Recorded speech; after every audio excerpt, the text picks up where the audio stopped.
We are living through the race towards AI super dominance, but I've been seeing some headlines going around of economists warning that we could be creating a market bubble, the likes of which we have never seen. Massive tech companies like Amazon, Meta, Microsoft, and Alphabet are projected to spend a combined total of $380 billion this year. This shatters spending levels from previous years.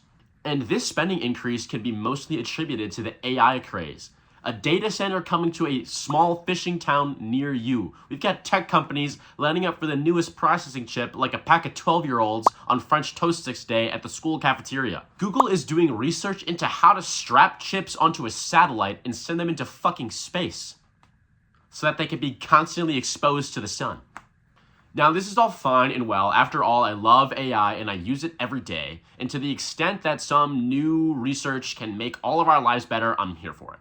But what happens if all this investment, all this research doesn't turn out anything valuable, at least in the near term?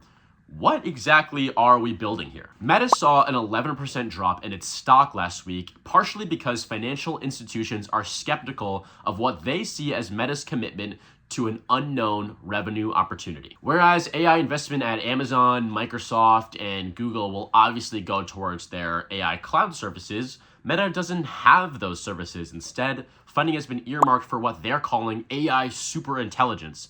Now, this is something that AI researchers say is very unlikely to happen in the near term, and some are saying it's not even possible at all. Here's Shayan Sankar, the CTO of Palantir. The secularists in Silicon Valley are filling the God-shaped hole in their heart with AGI.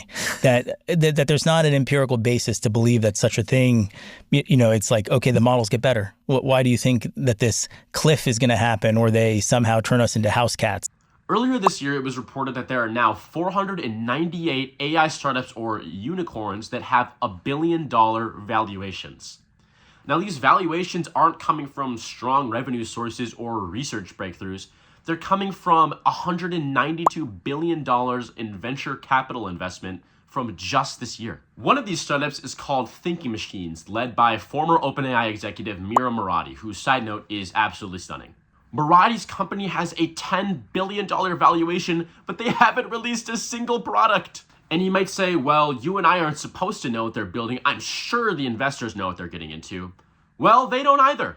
Here's an investor who met with Murati about Thinking Machines. Quote, "It was the most absurd pitch meeting," end quote. Quote, "She was like, so we're doing this AI company with the best AI people, but we can't answer any questions." Now, this isn't only a problem for AI startups. The most ubiquitous name in AI, OpenAI, has made $1 trillion in deals this year, despite being projected to only make $13 billion in revenue. All these companies are betting that they will stumble upon an AI service that warrants this level of investment. But even the AI services that we already have, ones with hundreds of millions of users, are not and have not made a profit. Now, if these investments work out, great. But if they don't, the bubble pops and stocks in tech plummet. Some analysts have said this bubble could be 17 times bigger than the dot-com bubble we saw back in 2000 and 4 times bigger than the housing bubble we saw back in 2008. If the big banks are exposed to AI investments and regular old people have their retirement funds and pensions tied up in tech stocks, then everyday Americans could feel a lot of pain, not just Bay Area tech overlords.